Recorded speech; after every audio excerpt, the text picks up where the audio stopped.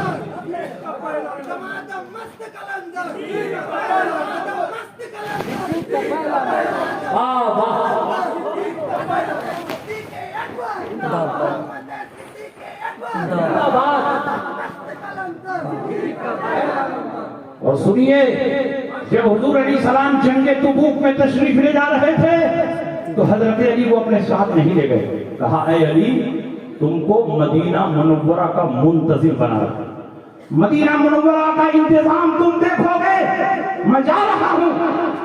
حضرت علی نے کہا یا رسول اللہ آپ مجھ کو مدینہ میں چھوڑ کر جا رہے ہیں؟ کہا ہاں تم مدینے کا انتظام دیکھو، مگر اس وقت بھی حضور علیہ السلام نے مسجد نبوی کی امامت حضرت علی کو نہیں دی، عبداللہ ابن ام مکتوم کو دی، اس لیے کہ یہ نبی کی زندگی کا آخری سفر تھا۔ اگر نبی حضرت علی کو مسجد نبوی کی امامت دے دیتے تو کوئی یہ نتیجہ نکالتا کہ نبی نے زندگی کا جب آخری سفر کیا تھا تو علی کو اپنے مسلح پر کھڑا کیا تھا، اس لیے نبی کے وصال کے بعد پہلا نمبر علی کا ہونا چاہیے۔ یہی خاص حکمت تھی کہ حضور علیہ السلام نے پورے مدینے کا انتظام کیا لیکن مسجد نبوی کی امامت ابن مکتوم کے حوالے کی۔ یہ دلیل ہے اس بات کی کہ پہلا نمبر علی کا نہیں ہے، پہلا نمبر صدیق اکبر۔ اور آج کل کچھ مسلمان جشن غدیر منانے لگے، افسوس ہے ان کی عقل پر۔ بے پناہ محبت رکھو حضرت علی سے، محبت میں کوئی کمی نہ کرو، لیکن جشن غدیر منانا یہ شیعوں کا کام ہے، سنیوں کا کام نہیں۔ اور شیعہ اپنے باطل عقیدے کی بنیاد پر جشن غدیر مناتے ہیں۔ شیعوں کا یہ عقیدہ ہے کہ حضور علیہ السلام حجۃ الوداع میں جب حج سے فارغ ہو کر لوٹ رہے تھے تو مقام غدیر میں لکڑی کا منبر منگوا کر اور حضرت علی کی فضیلت پر خطبہ دیا اور اسی خطبے میں ارشاد فرمایا من کنت مولا فعلی المولا، میں جس کا مولا علی بھی اس کے مولا۔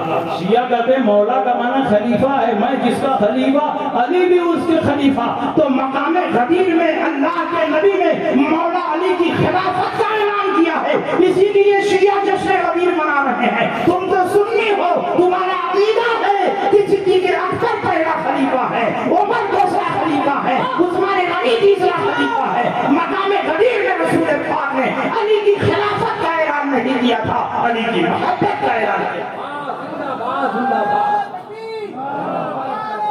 مولا کے بہت سے معنی آتے ہیں، 1 درجن سے زیادہ مولا کا معنی۔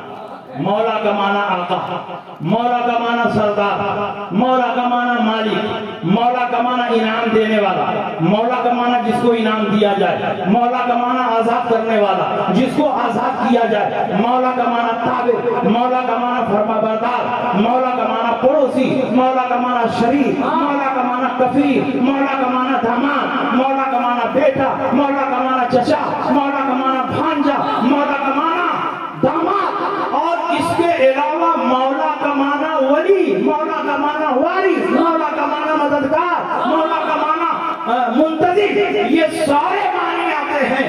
تو تمام معنی کو چھوڑ کر ایک معنی مراد لینا یہ تمہاری جہالت ہے۔ جب ایک لفظ کئی معنوں میں مشترک ہو تو جس کا قرینہ موجود ہوگا وہی معنی مراد لیا ہے۔ ہر جگہ مولا کا معنی خلیفہ ہی نہیں ہوگا، ورنہ قرآن میں اللہ پر بھی مولا کا لفظ بولا گیا۔ واعف عنا واغفر لنا وارحمنا انت مولانا، اے اللہ ہمیں معاف فرما دے، ہماری مغفرت فرما دے، اے اللہ ہمیں بخش دے، انت مولانا، تو ہمارا مولا ہے۔ کیا مطلب؟ معذاللہ اللہ خلیفہ ہے؟ نہیں، تو ہمارا مددگار ہے، تو ہمارا کارساز ہے۔ دوسری جگہ اللہ نے فرمایا وَإِن تَوَلَّوْا فَاعْلَمُوا أَنَّ اللَّهَ مَوْلَاكُمْ نِعْمَ الْمَوْلَىٰ وَنِعْمَ النَّصِيرُ۔ اے نبی اگر یہ آپ سے چہرہ پھیرتے ہیں تو پھیر لیں، کیا بگڑنے والا ہے؟ اللہ آپ آپ کا مولا ہے اور اللہ کتنا بہترین مولا ہے, کتنا بہترین مددگار ہے. تو مولا کا معنی مددگار بھی ہے, مولا کا معنی کارساز بھی ہے. جب مولا کے بہت سے معنی ہیں تو خلیفہ ہی کا معنی کیوں مراد لے رہے ہو؟ میں تم کو بتاتا ہوں قرینہ کیا ہے. نبی نے یہ حدیث کیوں بیان فرمائی, من کنت مولا فعلی المولا, میں جس کا مولا علی اس کے مولا. اس کا بیک گراؤنڈ دیکھو, اس کا شان نزول دیکھو. حضرت خالد ابن ولید اور حضرت برائدہ ابن حسین نے حضرت علی کے اوپر الزام لگایا, حضرت علی سے اختلاف کر لیا, حضرت علی سے جھگڑا ہو گیا. نبی اکرم کو اطلاع ملی کہ علی سے ان لوگوں نے لڑائی کر لی ہے, تو اللہ کے نبی نے علی کی فضیلت میں خطبہ دیا. حضرت برائدہ ابن حسین سے پوچھا کہ کیا تم علی سے دشمنی کرتے ہو, کیا تم علی سے نفرت کرتے ہو, کیا تم علی سے جھگڑا کرتے ہو؟ تو انہوں نے کہا کہ ہاں یا رسول اللہ, میں نے اختلاف کیا ہے. کہا کیوں اختلاف کیا؟ کہا ہم لوگ جنگ سے آ رہے تھے, مال غنیمت کی باندیاں علی کے ساتھ میں تھیں, تو ایک باندی کے ساتھ علی نے رات گزاری اور صبح میں غسل کیا. چونکہ وہ مال غنیمت کی باندیاں تھیں, غنیمت ابھی تقسیم نہیں ہوا تھا اور علی نے اس میں تصرف کیا, اس لیے میں نے اعتراض کیا اور جھگڑا کیا. نبی نے فرمایا علی کا اس میں اس سے زیادہ حق تھا, اس نے ایک ہی باندی کے ساتھ تصرف کیا ہے, اس سے زیادہ کا حق تھا. اور اسی موقع پر اللہ کے نبی نے یہ خطبہ دیا اور فرمایا من کنت مولا فعلی المولا, میں جس کا محبوب علی بھی اس کے محبوب. تم مجھ سے محبت کا دعویٰ کرتے ہو اور میرے علی سے دشمنی کرتے ہو, میرے علی سے جھگڑا کرتے ہو, میرے علی سے اختلاف کرتے ہو. میں جس کا محبوب علی بھی اس کے محبوب, میں جس کا دوست علی بھی اس کے دوست. آگے کی حدیث دیکھو, اللہم والے من والا وعاد من عادا, اے اللہ اس سے محبت فرما جو علی سے محبت کرتا ہے, اس سے دشمنی فرما جو علی سے دشمنی کرتا ہے. تو یہاں تو نفرت اور محبت کی بات چل رہی ہے, خلافت کی بات چل ہی نہیں رہی ہے. تو مقام غدیر میں رسول پاک نے علی کی خلافت کا اعلان نہیں کیا ہے بلکہ علی کی محبت کا اعلان. زندہ باد نعرہ تکبیر, نعرہ رسالت, مسلک اعلیٰ حضرت فیضان حضور مجاہد ملت خلیفہ تاج الشریعہ. اور اگر حضور علیہ السلام نے مقام غدیر میں حضرت علی کی خلافت کا اعلان کیا ہوتا تو حضرت علی کو تو معلوم ہونا چاہیے کہ میری خلافت کا اعلان ہو چکا ہے, گھر والوں کو معلوم ہونا چاہیے میری خلافت کا اعلان ہو چکا ہے. سنیے بخاری کی حدیث, نبی کے وصال سے 3 دن پہلے کی بات ہے, بخاری اٹھا کر دیکھو.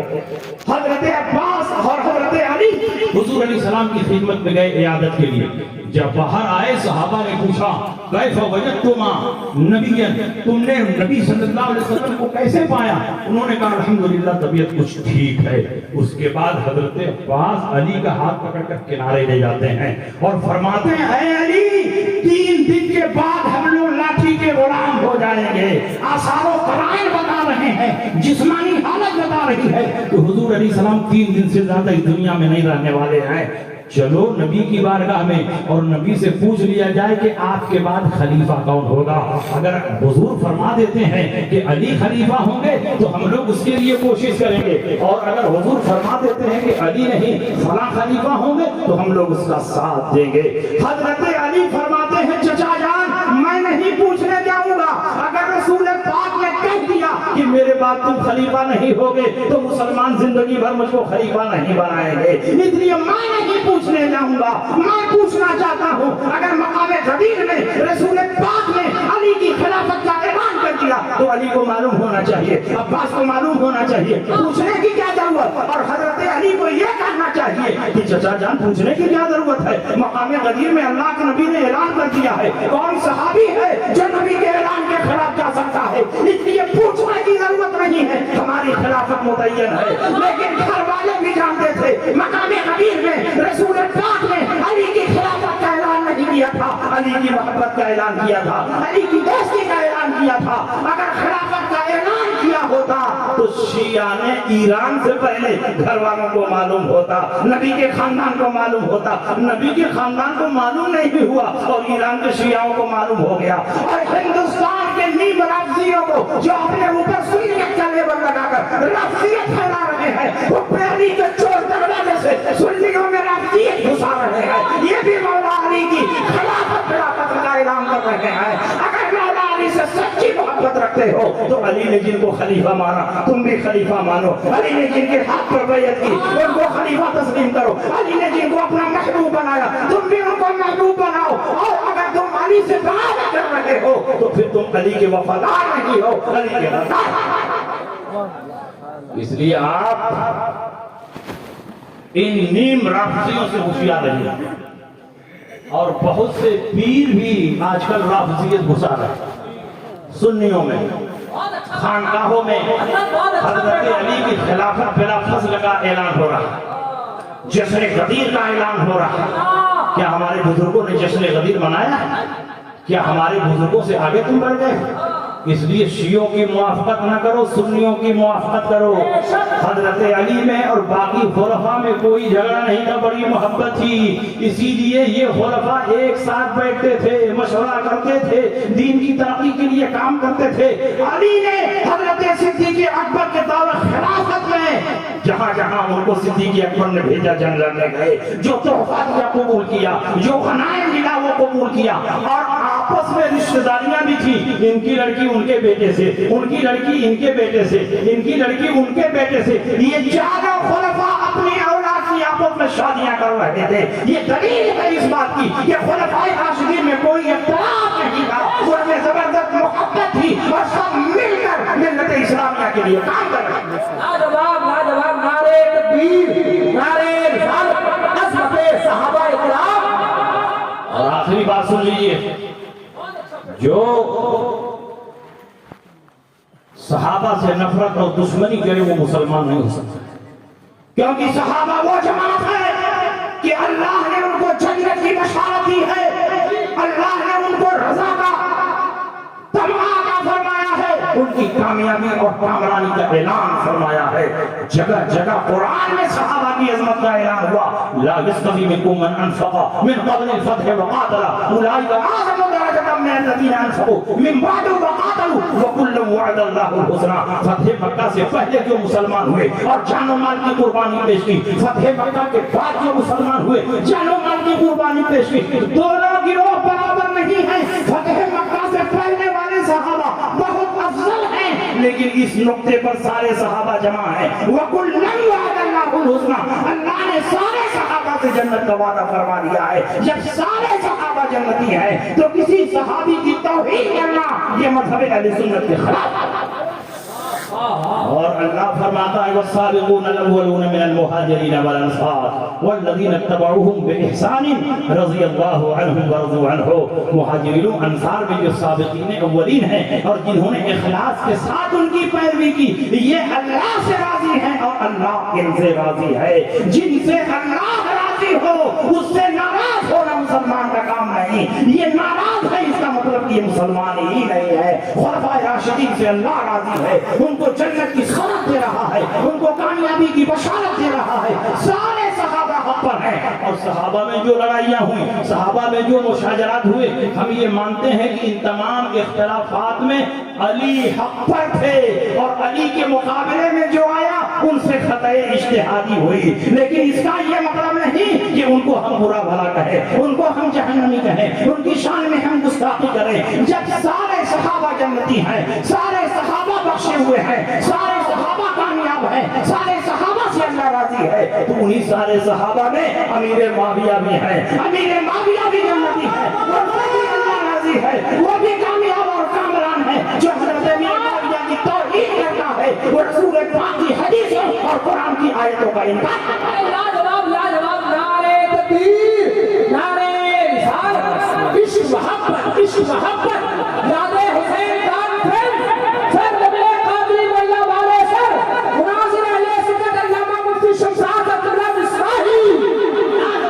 اس لیے آپ پوری مضبوطی کے ساتھ مسلک اعلی حضرت پر قائم رہیں، اور اس موضوع پر بولوں تو صبح تک بولتا رہوں گا، دلیلیں نہیں ختم ہوں گی، لیکن ٹرین کا ٹائم ہو رہا، ٹرین چھوٹ جائے گی تو جلسے والے اپنے گھر چلے جائیں گے، دن بھر ہم کو پریشان ہونا پڑے گا۔ آخری بات، ان سارے فتنوں سے بچنے کا ایک راستہ مسلک اعلی حضرت اور مضبوطی سے قائم ہے۔ مسلک اعلی حضرت کو دل و جان سے لگایا ہو، اس دور میں تمام باطل فرقوں سے نجات مسلک اعلی حضرت کا چلنا لازم اور ضروری ہے.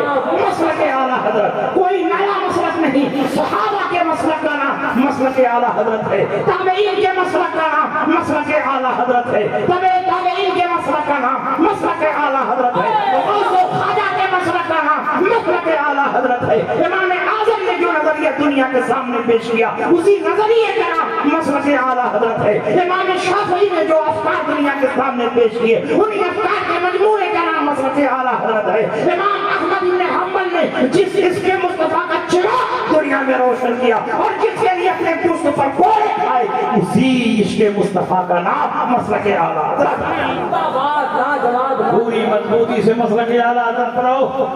آج مسلک اعلی حضرت کی بہت مخالفت ہو رہی ہے اور مخالفت کرنے والے مٹتے جا رہے ہیں. بڑی بڑی خانقاہیں مٹ گئی, بڑے بڑے شیخ مٹ گئے, بڑے بڑے دمدار خطیب مٹ گئے.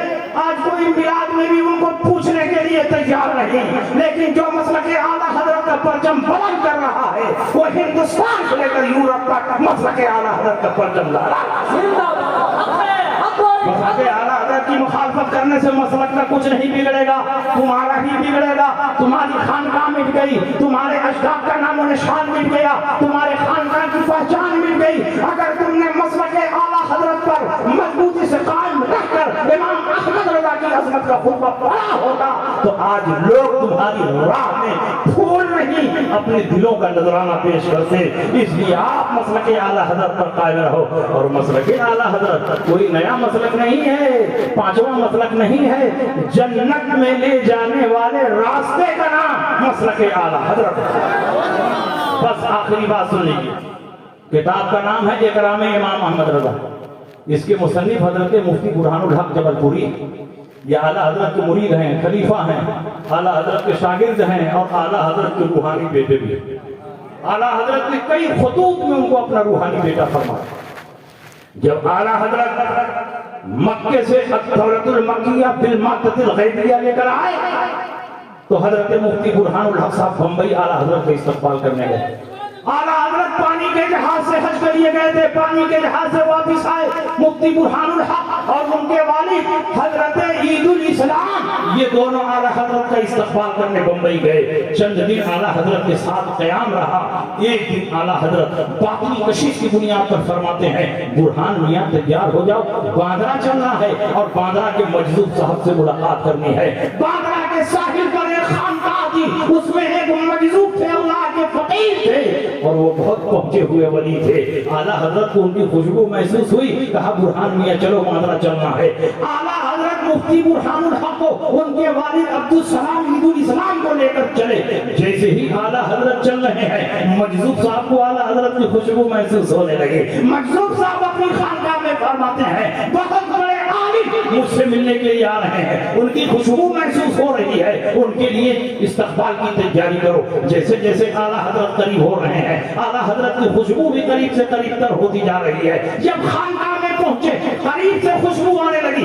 مجذوب صاحب فرماتے ہیں بہت قریب سے خوشبو آ رہی ہے, چلو باہر نکل کر استقبال کرتے ہیں. باہر نکلے, اعلیٰ حضرت کو رخ زیبا پر نظر پڑی, سلام اور مصافحہ ہوا اور اعلیٰ حضرت کو لے کر اپنے حجرے میں گئے. اعلیٰ حضرت بیٹھے ہیں, مجذوب صاحب بیٹھے ہیں, مریدین معتقدین بیٹھے ہیں, مفتی برہان الحق بیٹھے ہیں. اور مجذوب صاحب کی عادت تھی کہ خانقاہ میں 3 چیزیں ہمیشہ دستیاب رہتی تھیں, چائے, کافی, قہوہ.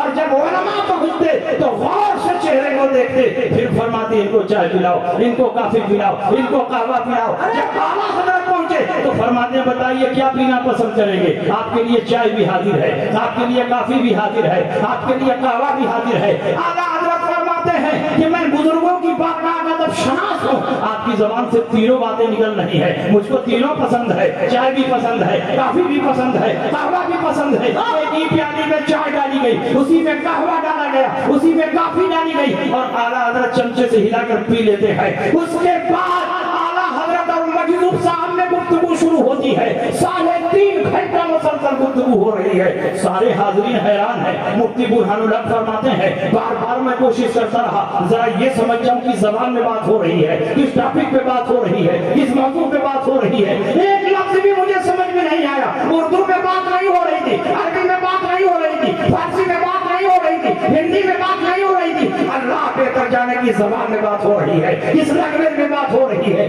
دونوں ولی دیر تک بات کرتے رہے، ایک لفظ بھی مجھے سمجھ میں نہیں آیا. جب گفتگو کمپلیٹ ہو گئی، اعلیٰ حضرت اجازت لے کر جانے لگے. میں بھی پیچھے پیچھے اعلیٰ حضرت کے چل رہا تھا. میرے والد صاحب نے اشارہ کیا، بیٹے بہت بڑے مجذوب ہیں، جاؤ تنہائی میں اپنے لیے دعا کرا لو، کچھ نصیحت حاصل کر لو. جب والد صاحب نے متوجہ کیا تو اعلیٰ حضرت کے پیچھے پیچھے چل رہے تھے اور پھر بھاگ کر حجرے میں آ گئے. اور مجذوب صاحب سے فرماتے، حضور مجھے بھی کچھ نصیحت فرما دیں، مجھے بھی کچھ عطا فرما دیں، مجھے بھی وصیت فرما دیں. انہوں نے کہا مجھ سے نصیحت لینے آئے ہو؟ کہا ہاں حضور آپ ہی سے نصیحت لینے آیا ہوں. تو مجذوب صاحب نے کہا اگر تم مجھ سے نصیحت لینا چاہتے ہو تو میری پہلی اور آخری نصیحت یہ ہے کہ ابھی جن کے پیچھے چل رہے تھے انہی کے قدم پہ قدم چلتے رہو، جنت تک پہنچ جاؤ گے. جنت میں لے جانے والا راستہ ہے مسلک اعلیٰ حضرت، کوئی نیا مسلک نہیں. جنت میں لے جانے والے راستے کا نام مسلک اعلیٰ حضرت.